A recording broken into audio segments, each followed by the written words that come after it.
মমতার কাজ হচ্ছে একা ক্রেডিট দেওয়া, একা ক্রেডিট দেবে, অন্য কিছু না। এগুলো কত নখড়া হচ্ছে আর কি।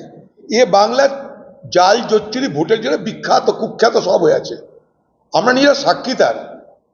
আপনার এই যে ভোটার লিস্ট তৈরি হচ্ছে না, এটার মানে কি জানেন?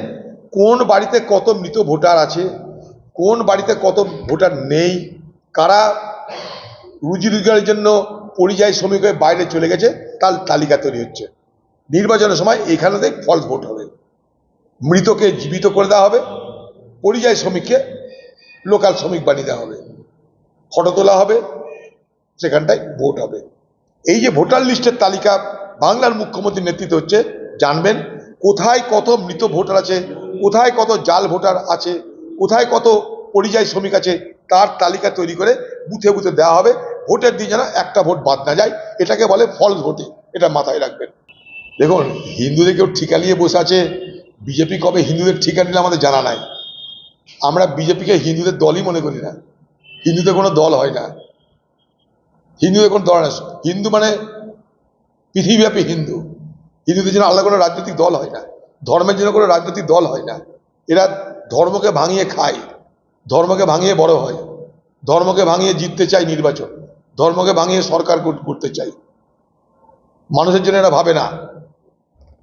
কে কি বলছে না বলছে এসব লোকের সম্পর্কে জানুন এলাকায়।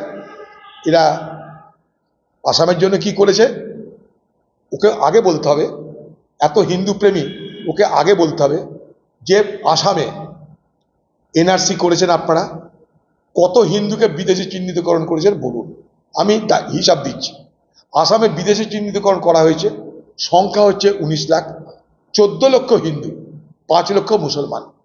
সেখানে ডিটেনশন ক্যাম্পে রেখে দেওয়া হয়েছে, ছেলে মেয়ে সবাইকে একসঙ্গে। তাদের হাইজিনের ব্যবস্থা নেই। আগে এই বিশ্ব শর্মা এসে বাংলার মানুষকে বলুন যে এনআরসি আপনি আসামে প্রয়োগ করেছিলেন, ভারতবর্ষের কোথাও এনআরসি হয়নি, হবেও না, কারণ আইন নেই। আপনি আসামে প্রয়োগ করেছিলেন এবং ভোট করার সময় হিন্দু মুসলমানের রাজনীতিকে বিভাজিত করে ভোট করেছিলেন। সেই এনআরসির তালিকায় আজকে 14 লক্ষ হিন্দুর নাম আর 5 লক্ষ মুসলমানের নাম এলো, তাদের কি করলেন আপনি সেটা বলুন।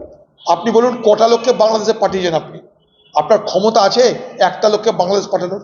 আপনাকে আমি চ্যালেঞ্জ করছি, আপনি একটা লোককে বাংলাদেশে পাঠান, একটা, যারা অনুপ্রবেশকারী, একজনকে পাঠান। আপনার ক্ষমতা নাই।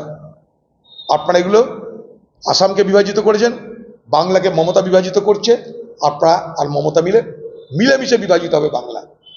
এই বাংলা বিভাজনের দুটো শক্তি, একটা টিএমসি, একটা বিজেপি। দেখুন, ছাত্রীদের পরীক্ষা নির্বিঘ্নে হোক, এটা নিশ্চয়ই আমরা চাইব। সারা বছর তারা মেহনত করেছে, পড়াশোনা করেছে, আর এটা তাদের জীবনের ক্যারিয়ারের একটা বড় বিষয়। তার সেখানটায় পরীক্ষায় কোনো ডিস্টারবেন্স যেন না হয়, সেটা আমার দাবি থাকবে। এক, আন্দোলন করার অধিকার আছে, কিন্তু যে আন্দোলনের দিনক্ষণ নিয়ে নিশ্চয় আলোচনা করা দরকার। যাদবপুর বিশ্ববিদ্যালয়ে যা ঘটনা ঘটেছে, নিন্দার কোনো ভাষা নেই। আমার তো অবাক লেগেছে যে বাত্য বসুর মতো লোক কি করে ঘটনা ঘটাতে পারলো। নাটক লেখা লোক জানতাম, সাহিত্যিক লোক জানতাম, ভদ্রলোক জানতাম, তৃণমূল দলের যে কটা ভদ্রলোক এদিক ওদিক ছিটি আছে এখনো পর্যন্ত, নিশ্চয়ই বাত্যবাবু তাদের মধ্যে একজন অন্যতম ব্যক্তি, এটা আমি অস্বীকার করি না। আচ্ছা, সেই বাত্যবাবু যে ঘটনা ঘটালো, আমি শিউরে উঠছি এবং অবাক হচ্ছি। শিউরে যাওয়ার মতো ঘটনা। দেখুন, ইউরোপে আমেরিকায় আমরা দেখি মাঝে মাঝে লোন উল্ফ বলে একটা কথা আছে, অর্থাৎ কাউকে হত্যা করতে গেলে, কোনো জায়গায় কোনো আতঙ্কের বাতাবরণ তৈরি করতে গেলে নিজের গাড়ি নিজে চালিয়ে একা একা মানুষের উপর দিয়ে গাড়ি চালিয়ে দাও। এগুলোকে কি বলে? Lone wolf attack. অর্থাৎ তুমি একা একটা গাড়ি নিয়ে আতঙ্ক তৈরি করার জন্য, কাউকে হত্যা করার জন্য, কোনো জায়গায় হিংসা তৈরি করার জন্য মানুষের উপর দিয়ে সেই গাড়ি চালিয়ে দাও। এটা সারা দেশ জুড়ে, শুধু না সারা পৃথিবী জুড়ে এই ধরনের একটা হিংসার ঘটনা মাঝে মাঝে আমরা দেখতে পাই, কখনো ইউরোপে, কখনো আমেরিকায়, যেটাকে বলে লোন উল্ফ অ্যাটাক, একা একা গাড়ি চালিয়ে আক্রমণ করা। আমার বাস্তব ঘটনা দেখে সেই লোন উল্ফ অ্যাটাকার লাগছিল। আমি অবাক হয়েছি।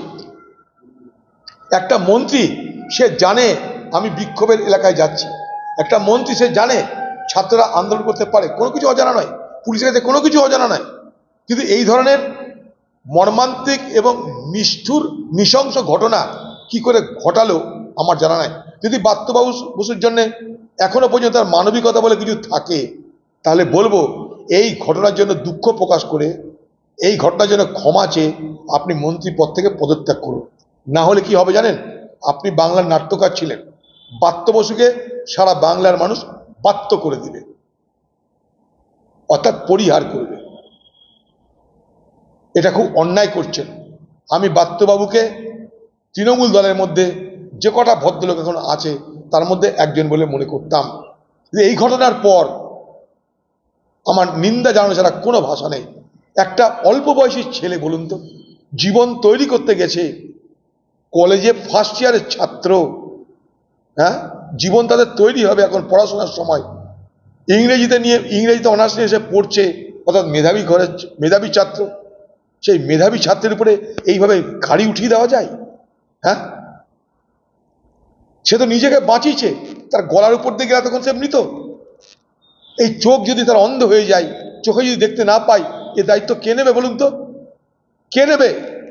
আপনারা বলছেন গাড়িতে ঢিল মেরেছে, রাজনীতি আমরাও করি, আমাদের গাড়িতে ঢিল পাটকেল চড় থাপ্পড় সব কিছু হয়। আমি নিজে তার ভুক্তভোগী। এই তৃণমূলের গুন্ডারা আমার গাড়িতে একবার না অনেকবার আক্রমণ করেছে, তার জন্য আমি বলবো এবার গুলি চালিয়ে দাও।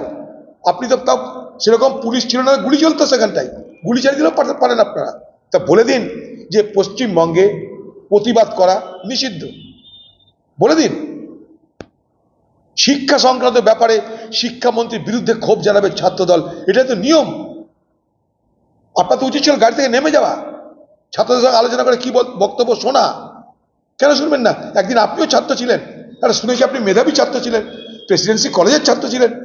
আপনার মতো একটা মেধাবী ছাত্র, তার নেতৃত্বে বাংলায় ছাত্র সমাজের উপরে গাড়ির চাকা তুলে দিয়ে যে আতঙ্কে এবং অন্যায়ের বাতাবরণ তৈরি করলেন, আপনার সঙ্গে আপনাকে আমি লোন উলফ অ্যাটাকারের সঙ্গে তুলনা করতে বাধ্য হচ্ছি। এবং আপনি যদি মানবিকতা থাকে পদত্যাগ করে দিন বার্তাবাবু, বলুন এই সরকারের সঙ্গে আমার চলছে না, আমি পারছি না। আপনাকে সমাজ বাধ্য করবে না হলে। ধামাচাপা দেওয়া যে সবাই জানে, তদন্তে কেউ খুশি না, সবাই জানে, আমরা কেউ খুশি না তদন্তে।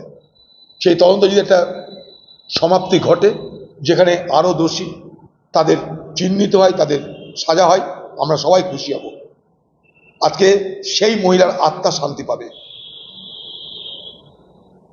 যে এই সমাজকে পরিষেবা দেওয়ার জন্যে শিশু শৈশব থেকে স্বপ্ন নিয়ে স্কুল কলেজ পার হয়ে মেডিকেল কলেজের ছাত্রী হয়ে সে চিকিৎসক হয়েছিল, তার আত্মা শান্তি পাবে। সারা বাংলার মানুষ জানে এটা একটা হত্যা, পরিকল্পিত হত্যা, পরিকল্পিত ধর্ষণ, সবাই জানে।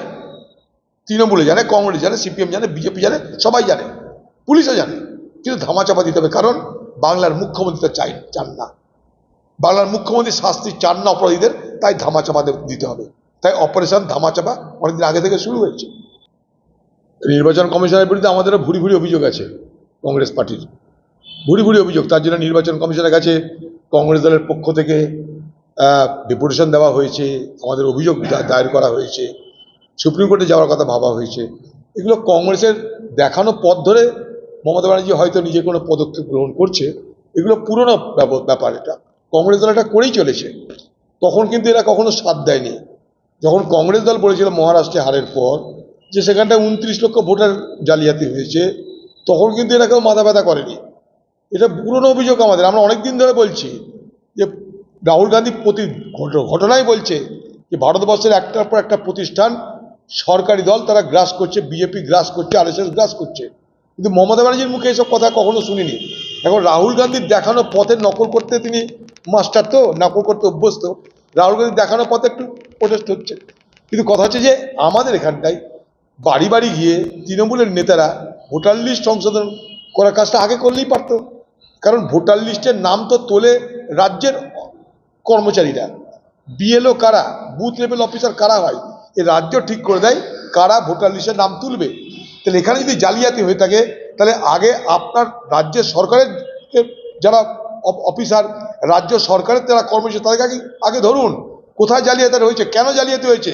কোনো না কোনো বুথে হয়েছে, সেই বুথের দায়িত্ব কাদের ছিল, অঙ্কের মতন পরিষ্কার। জাল ভোট এই বাংলায় প্রচুর আছে, এবং দিদির নেতৃত্বে এ বাংলার জাল ভোটকে প্রদান করার ক্ষেত্রে, অর্থাৎ জাল ভোট করার ক্ষেত্রে একটা বড় উল্লেখযোগ্য নাম। আমি খুব দায়িত্ব নিয়ে বলছি, শুধু জাল ভোট নয়, ভোটের সময় যাতে বুথে আমাদের এজেন্ট থাকতে না পারে তার জন্য পুলিশ আর তৃণমূলের মস্তানদের ভয় দেখিয়ে ভীতি প্রদর্শন করে তাদেরকে বার করে দেওয়া হয়। শুধু তাই নয়, ভোট শুরু হয়ে গেছে মনে করুন কোনোদিন, এজেন্ট ভিতরে ঢুকে গেছে, কিছু করতে পারছে না তৃণমূল, তখন তৃণমূল আর পুলিশ মিলে সে এজেন্টের পরিবারের উপরে চাপ সৃষ্টি করে, তাদের বাবা মাকে অ্যারেস্ট করে, তাদের বাবা মাকে ভয় দেখায়, সে যেন এজেন্ট থেকে বেরিয়ে চলে যায়। তো এই অত্যাচারের সাক্ষী এই বাংলার নির্বাচন। অতএব দিদির মুখে স্বচ্ছ নির্বাচনের কথা মানায় না, ভূতের মুখে রাম নাম মানে দিদির মুখে স্বচ্ছ নির্বাচন। এ বাংলায় পঞ্চায়েত ভোট হয় না, পঞ্চায়েত ভোটে নমিনেশন ফাইল করে দেওয়া হয় না, মিউনিসিপ্যালিটি ভোট হয় না, কিছু কোনো ভোট হয় না, ছাত্রদের ভোট হয় না, তার জন্য ছাত্র আন্দোলন করছে সারা বাংলা জুড়ে। কিন্তু এ বাংলার তৃণমূল আজকে নতুন, মানে যাকে বলে ঢপের কীর্তন করছে, সাধুর বেশে আজকে এ বাংলার তৃণমূল তাকে প্রমাণ করতে চেষ্টা করছে যে আমরা চোর নই, আমরা সব সাধু। সব থেকে বেশি জাল জোচ্চুরি বাটপাড়ি নির্বাচনে হয় এই বাংলায়, 100 বার হয়। মহারাষ্ট্রে হয়েছে, আমরা প্রতিবাদ করেছি, রাস্তায় নেমেছি, আমরা ইলেকশন কমিশনের কাছে দাবি করেছি, কোর্ট কাছারি সব করছি আমরা, পার্লামেন্টের মধ্যে বাইরে এই নিয়ে বহুত লড়াই হয়েছে, আলোচনা হয়েছে। কিন্তু আজ তৃণমূল এতদিন পর, যেহেতু রাহুল গান্ধীর প্রদর্শিত পথে একটু না দেখালে না হয়, তাই তিনি রাহুল গান্ধীকে নকলি করার জন্য এইসব বাজারে তিনি তার কায়দা কানুন করছেন।